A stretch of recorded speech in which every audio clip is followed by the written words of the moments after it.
Hello, আসসালামু আলাইকুম। Welcome back to my channel Sharmi's vlog. আশা করি ভালো আছেন সবাই। আমিও আল্লাহর রহমতে বেশ ভালো আছি। আজকে আবার একটা নতুন ভিডিও দেখার জন্য সবাইকে আমন্ত্রণ জানাচ্ছি। আশা করছি ভালো লাগবে ভিডিওটি। আর ভিডিওটি যদি ভালো লাগে অবশ্যই লাইক দিয়ে ভিডিওটি কন্টিনিউ করবেন। হ্যাঁ?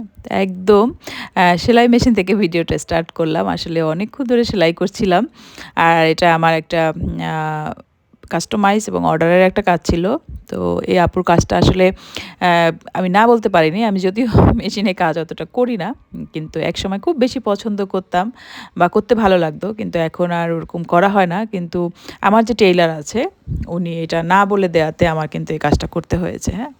তো কিছু করার নেই। আসলে দায়িত্ব বা দায়বদ্ধতা থেকে কাজটা করা। তো ভাল লাগছিল, এনজয় করছিলাম। কিন্তু শারীরিক ফিটনেস এখন মোটেও ফিট না। কারণ মেশিনে সেলাই করার মতো আমার কোনো অবস্থা বা এনার্জি কিছুই নেই। তো যাই হোক ভাল লাগছিল সবকিছু মিলিয়ে যে না নতুন কিছু একটা শিখলাম, নতুন একটা কিছু এক্সপেরিয়েন্স হলো, হ্যাঁ? তো আমি আ খুব শীঘ্রই চিন্তা করব যে আমার একজন যে মানে সেলাইয়ের যে লোক ওকে আমি সবসময়ের জন্য রেখে দেওয়ার জন্য। কারণ অনেক সেলাই যেহেতু করাতে হয়, বাইরে থেকে করালে দেখা যায় ওদেরকে সবসময় আমি আমার মতো করে পাই না। তো এজন্য চিন্তা আছে বিজনেসটা একটু বড় হলে ইনশাআল্লাহ সবকিছু এভাবে আলাদা, আলাদা করে আমি আমার মতো করে নিয়ে নিব। তো এটার জন্য আমার মনে হয় একটু ঝামেলাই হয়। বাড়তি সেই ঝামেলাগুলো থেকে আমি একটু রিল্যাক্স থাকার জন্য আমার মনে হয় বাইরে করাচ্ছি। তো আমার যে ছেলেটা কাজ করে ও আলহামদুলিল্লাহ অনেক ভালো। কিন্তু সবসময় ওর মুড থাকে না বা সবসময় ওর কাজের আছে না যে আমার এখনই দরকার, আমি দরকার মতো কাজটা পাই না। তো এই জিনিসগুলো মাঝে, মাঝে মনে হয় একটু বিরক্তিকর বা একটু হ্যাসেলও দেয়। তো নতুন একটা কাজ করলাম, এটা কাস্টমাইজ কাজ। তো প্রিন্টটা খুব সুন্দর ছিল। আর এই আপুটার কথা কি বলবো? আসলে যতই বলবো কম বলা হয়ে যাবে। ইনশাআল্লাহ একদিন ডিটেইলে বলবো আপুর কথা। উনি আমার থেকে এই 3rd বারের মতো কাস্টমাইজ করে নিচ্ছে কাজগুলো। যে উনি ওনার পছন্দ জাস্ট বলে দেয়, "আপু এভাবে করে দেন।" আসলে বিজনেসে না আসলে মানুষ সম্বন্ধে এতটা জানতে পারতাম না যে কত ধরনের মানুষ আছে এবং কত বড় মনের, কত ব্রড মাইন্ডের মানুষ আছে এবং কত চিপ মনের মানুষও আছে। তো এই বিজনেস জগতে এসে অনেক এক্সপেরিয়েন্স, নিউ মানুষের সাথে পরিচিত হতে আসলে আমার খুব ভাল লাগে। ফ্রেন্ডশিপ করার চাইতেও আসলে বন্ধুত্ব করাটা তো বড় কথা না, বন্ধুত্ব রক্ষা করাটা কিন্তু বড় কথা। হ্যাঁ? আমি সবার সাথে সমানে বন্ধুত্ব করে গেলাম। আর সেখানে সেই দায়বদ্ধতার জায়গাটায় আমরা একদমই উদাসীন বা দায়িত্বের জায়গাটায় আমি উদাসীন। আমি খুব বেশি বন্ধুত্ব করতে ভয় পাই, হ্যাঁ? যে আমি বন্ধুত্ব করলে সে সম্পর্কটা আমাকে সুন্দরভাবে মেইনটেইন করতে হবে। কিন্তু আজকালকার মানুষরা সে ব্যাপারে খুব উদাসীন বা দায়িত্ববোধের ব্যাপারে। আমার মনে হয় জানি না আমাদের সময়টা আমরা তো অনেকটা সময় এখন পার করে এসেছি আমাদের লাইফের বা মধ্য বয়সে চলছি। সবাই 40 প্লাস বা আশেপাশে ঘোরাঘুরি করতেছি আমাদের বয়সগুলো। হয়তো ২-১ বছর কমে আছি আমি, আবার আমার আশেপাশে আমার ফ্রেন্ডরা ২-১ বছর বেশিতে আছে।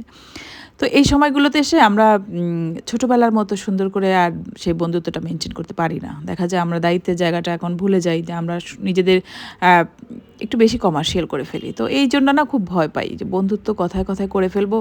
সেটার একটা মেইনটেইন করার ব্যাপার আছে বা সেভাবে সুন্দর করে মেইনটেইন করতে না পারলে বন্ধুত্ব করাটাই উচিত না আসলে। তো আসলে অনেক কথা বলে ফেললাম। আমি এজন্য বন্ধুত্ব করতে ভয় পাই। আর যদি একবার কারো সাথে আমার বন্ধুত্ব হয়েই যায়, তার সাথে আর কখনো সেই সম্পর্কটা নষ্ট হয় না বা আমি নষ্ট করি না। আর যদি সম্পর্কটা কোনোভাবে নষ্ট হয়েও যায়, সেটাকে আমি আবার ঠিকঠাক করে নেই। তো এই আরকি অনেক কথা বলে ফেললাম। বলতে, বলতে আমি আমার পার্সেলগুলো রেডি করলাম। আসলে এখন খুব ভাল লাগে। এই সময়টা আমি খুব বেশি এনজয় করি। নিজের কাজের কি বলবো? নিজের একটা কাজের জায়গা তৈরি হয়েছে। কিছুদিন আগেও এটা আমি চিন্তা করতে পারিনি যে আমি ইনকাম করব বা আমার একটা ব্যস্ততার সময় কাটবে আমার নিজের কাজ নিয়ে। তো আসলে কাজ সেটাই করা উচিত যেটা আপনি আনন্দ পান বা যেই কাজটা করতে আপনার ভালো লাগে। যে আমি এই কাজটা আমার নিজের মতো করে করতে পারি। তো আমি এমন একটা জিনিসকে আমার প্রফেশন হিসাবে নিয়েছি যে কাজটা করতে আমি অনেক বেশি আনন্দ পাই। আমি আসলে ছোটবেলা থেকে ঘর গোছানো বা রান্না এই কাজগুলো করতে বেশি আনন্দ পেতাম বা করতে ভালো লাগতো, হ্যাঁ? তো এই কাজগুলোর মধ্যেই আমি সারাদিন থাকি। আর এখন সেই বিজনেসটাও এটা দিয়ে স্টার্ট করেছি। আলহামদুলিল্লাহ সবাই যেভাবে ভালোবাসা দিচ্ছে বা সবার ভালোবাসা পাচ্ছি এটা আমি এতটা আশা করিনি। সত্যি কথা বলতে যে আমার উপরে আপুদের এতটা বিশ্বাস থাকবে বা এতটা কি বলবো? আমি আসলে এতটা যোগ্য কিনা আমি জানি না। তো এই যে আজকের পার্সেলগুলো রেডি করে ফেললাম। তো পার্সেল রেডি করে আবার একটু অন্য কাজে চলে এসেছি। এটা আসলে আমি আমার নিজের জন্য করছি। এটা একটা লিপ্পন আর্ট বা কিছু এই ধরনের বলে। তো এই প্রোডাক্টটাও আমি আমার বিজনেসে এড করব ইনশাআল্লাহ। তো এটা না, এটা আমি জাস্ট আমার নিজের জন্য আমার আসলে কি বিজনেস বা আসার পরে বা অনেক দিন থেকে নিজের জন্য কিছু করা হয় না। ভাবলাম যে না, নিজের বাসাটাকে একটু সুন্দর করে গোছাই। আসলে এখন আর ওভাবে সময় দিতে পারি না। একটা সময় ছিল যে রাত্র ২টা ৩টায় উঠে বাসা গোছাতাম, এখন আর ওই এনার্জিটাও হয় না। তো চিন্তা করলাম যে না, একটু কাজের ফাঁকে ফাঁকে আমার জন্য একটু কিছু করি। তো এই কাজটা আমি একদম আমার জন্য করছিলাম, তো পেজেও দেবো ইনশাল্লাহ। পেজের জন্য কিছু আমি লিপান আর্টের এই ধরনের ওয়াল যে শোপিসগুলো ওগুলো করব। তো যদি কেউ নিতে আগ্রহী থাকেন অবশ্যই আমার সাথে কন্ট্যাক্ট করতে পারেন। আর আমি কিন্তু ডেসক্রিপশনে আমার পেজের নামটা বা আমার হোয়াটসঅ্যাপ নাম্বারটা আমি দিয়ে দিই, আপনাদের যদি কোনো কোয়ারি থাকে আমার কাছে তো অবশ্যই যোগাযোগ করতে পারেন। আসলে আমার কিন্তু এই ইউটিউবে বা এই ফেসবুকে খুব অল্প মানুষের সাথে জানাশোনা, সত্যি কথা বলতে। কিন্তু যেই কজন মানুষের সাথে জানাশোনা বা একটা ভালো রিলেশন আছে, এরা আলহামদুলিল্লাহ অনেক ভালো। আমি অনেক ভালো ভালো ক্লায়েন্ট পেয়েছি বা অনেক কিছু এরকম কিছু আপুরা পেয়েছি যারা আমাকে চোখ বন্ধ করে বিশ্বাস করে। তো এই বিশ্বাসের জায়গাটা যে আমি তৈরি করতে পেরেছি, বা শারমিন আপু বলতে মানুষের যে একটা ধারণা, এই জায়গাটা আমি তৈরি করতে পেরেছি, এটার জন্যই আমার মনে হয় যে না, আমি খুশি। হ্যাঁ, আপনি মানুষের সাথে আমরা চললাম বা মানুষের সাথে থাকলাম, কিন্তু আপনার থেকে মানুষ কি শিখলো বা আপনার সম্বন্ধে মানুষের খারাপ ধারণা তৈরি হলো, এই জায়গাটা তৈরি করাটা আমার মনে হয় মানুষ হিসাবে একদমই কাম্য না। তো যতটুকু পেরেছি বা যতটুকু মানুষ আমাকে নিয়ে ভাবে বা বুঝে চিনে, আলহামদুলিল্লাহ। তো আমি আসলে এই কাজটা অনেক দিন ধরে জমিয়ে রেখেছিলাম, যেটা কালারগুলো এনে রেখে দিয়েছি যে একটু একটু করে করব। তো সময় হচ্ছিল না, চিন্তা করলাম না, এখন একটু শেষ করে ফেলি। আসলে জানুয়ারি মাস যেহেতু, বাচ্চাদের পড়াশোনার চাপটা একটু কম, এরপরে দেখা যায় পড়াশোনার চাপ বেড়ে গেলে আমার ব্যস্ততাটাও বেড়ে যাবে। কারণ বাচ্চাদের উপর ডিপেন্ড করে তো এখন সব কিছু, আমার শিডিউল বা আমার রুটিন সব কিছু, মানে আমি এখন বাচ্চাদের নির্ভরশীল হয়ে যাই। করার কিছু নেই, আমার মনে হয় সবাই আমরা ওভাবে করেই আমাদের। তো সেখানে এখন নতুন অ্যাড হয়েছে বিজনেস, তো এখন তো একটু ব্যস্ত বেশি। তো যাই হোক, আমি এই কাজগুলো করছিলাম আর ঘর গোছাচ্ছিলাম। আর দুপুরবেলাটা আমার খুব ভালো লাগে, আমি একদম নিজের মতো করে একা একা থাকি এই সময়টা।